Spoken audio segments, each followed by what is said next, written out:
Assalamualaikum warahmatullahi wabarakatuh. Salam sejahtera untuk kita semua, terkhususnya untuk dosen manajemen keuangan, yaitu Bapak Bonifasius. Perkenalkan, nama saya Lukman Hakim. Saya dari kelas A1 dengan NIM 2210302171. Ingin mempresentasikan jurnal saya yang berjudul tentang obligasi. Obligasi. Di sini saya akan menjelaskan tentang pengertian obligasi. Obligasi biasa diartikan sebagai surat pengakuan utang atau surat utang. Obligasi diterbitkan oleh pihak berhutang kepada pihak yang berpiutang. Penerbitan obligasi disertai perjanjian untuk membayar kembali pokok utang beserta kupon bunganya pada waktu yang ditentukan. Jenis-jenis obligasi. Jenis obligasi berdasarkan sisi penerbit. 1. Obligasi pemerintah dan 2. Obligasi korporasi. Obligasi pemerintah adalah surat utang yang diterbitkan negara. Surat utang ini sah secara hukum dan dilindungi berbagai peraturan, termasuk undang-undang, peraturan pemerintah, peraturan Menteri Keuangan, dan lainnya. Obligasi korporasi adalah surat utang yang diterbitkan oleh BUMN atau perusahaan swasta. Biasanya obligasi korporasi ini jatuh tempo dalam waktu yang cenderung pendek, minimal 1 tahun. 3. Obligasi pemerintah daerah. Obligasi jenis ini diterbitkan oleh pemerintah daerah. Tujuannya adalah membantu pemerintah daerah dalam melakukan pembangunan. Jenis obligasi berdasarkan nominal. Ada obligasi konvensional dan obligasi retail. Obligasi konvensional adalah surat utang yang mempunyai satuan nominal yang besar, kurang lebih 1 miliar per lot. Sedangkan obligasi retail adalah surat utang yang mempunyai nominal kecil, misalnya 1 juta rupiah. Obligasi ini biasanya diterbitkan pemerintah, tapi korporasi juga bisa menerbitkannya. Jenis obligasi berdasarkan imbal hasil. 1. Obligasi konvensional. 2. Obligasi syariah. Obligasi konvensional dalam jenis obligasi berdasarkan imbal hasil diartikan sebagai surat utang yang diterbitkan pihak tertentu untuk mendapat pinjaman. Nantinya, pinjaman akan digunakan sebagai tambahan modal dengan perjanjian memberikan imbal hasil atau bunga kepada investor dalam jangka waktu tertentu. Obligasi syariah atau dikenal dengan nama sukuk adalah surat utang yang memberikan imbal hasil berupa uang sewa. Perhitungannya dilakukan berdasarkan prinsip syariah Islam tanpa mengandung unsur riba. Imbal hasil akan dibayarkan secara berkala dalam periode tertentu, sementara peminjam akan melunasi pokok utang pada tanggal jatuh tempo. Perbedaan obligasi dan saham. Dari aspek fungsi, surat saham adalah bukti sah kepemilikan perusahaan, beda dengan obligasi. Pasalnya, obligasi hanya sebagai bukti piutang saja. Jadi, obligasi bukan tanda kepemilikan sah bagian dari perusahaan. Dari aspek masa berlaku, seperti sudah dijelaskan sebelumnya, obligasi memiliki tanggal jatuh tempo. Setelah penerbit membayar utang dan kupon bunganya kepada investor, keuntungan yang didapat berhenti sampai di sana.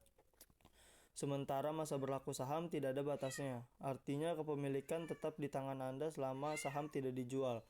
Keuntungan juga terus diperoleh selama saham masih tersimpan. Dari aspek harga transaksi jual beli. Inflasi, gejolak kondisi ekonomi, hingga perubahan kondisi politik bisa mempengaruhi harga jual saham.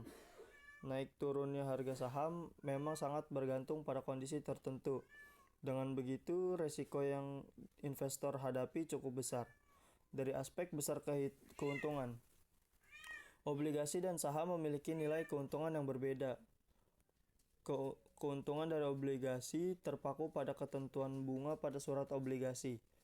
Dalam kondisi keuangan seperti apapun, jumlah yang perusahaan berikan kepada investor akan tetap sama.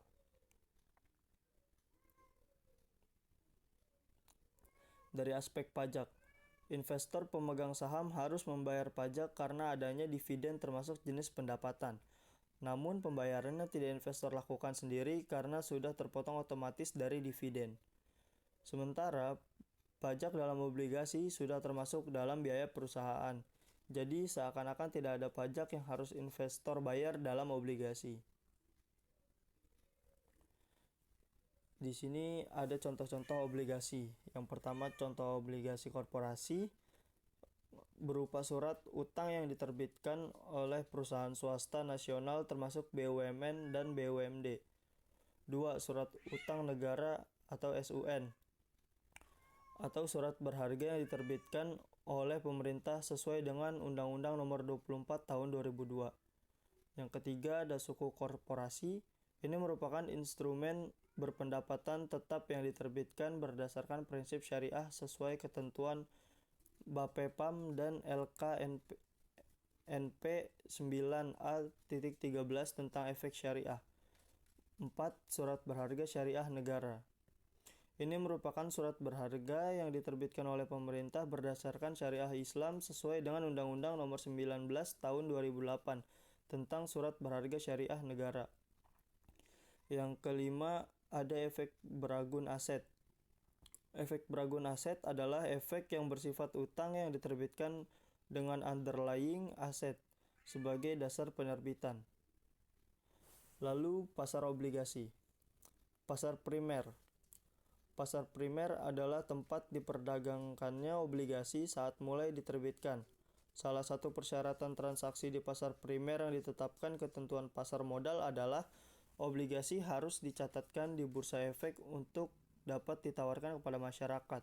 Dalam hal ini adalah Bursa Efek Indonesia. Lalu ada pasar sekunder. Pasar sekunder merupakan tempat diperdagangkannya kembali obligasi setelah diterbitkan dan tercatat di BEI. Jadi investor bisa kembali menjual obligasi di pasar sekunder. Yang selanjutnya ada kelebihan dan kekurangan obligasi. Kelebihan obligasi ini ada beberapa. Yang pertama itu memperoleh keuntungan dari penjualan aset modal yang harganya lebih tinggi. Kupon obligasi memiliki nilai yang lebih tinggi daripada keuntungan bunga deposito. Selanjutnya, surat utang bisa Anda jadikan sebagai jaminan dan agunan. Jadi, Anda bisa gunakan untuk mengambil pinjaman ke bank atau beli saham di Bursa Efek. Mendapatkan kupon atau nisbah secara periodik dari efek bersifat utang yang dibeli. Tingkat kupon atau nisbah lebih tinggi dari bunga Bank Indonesia. Selanjutnya, tingkat imbal hasil sudah diperhitungkan pada awal investasi. Banyak pilihan seri efek bersifat utang yang bisa dipilih investor di pasar sekunder. Selanjutnya, yang terakhir, jika Anda punya surat utang negara, sudah pasti terjamin sehingga tak perlu khawatir soal keamanannya karena semua tercantum dalam Undang-Undang Nomor 24 Tahun 2002 tentang surat utang negara atau Undang-Undang Nomor 24 Tahun 2008 tentang surat berharga syariah negara. Lalu ada kekurangan obligasi. Tingkat bunga pada obligasi sangat bergantung pada besaran bunga di pasar keuangan. Jika harga obligasi naik, maka tingkat bunga akan turun, begitupun sebaliknya.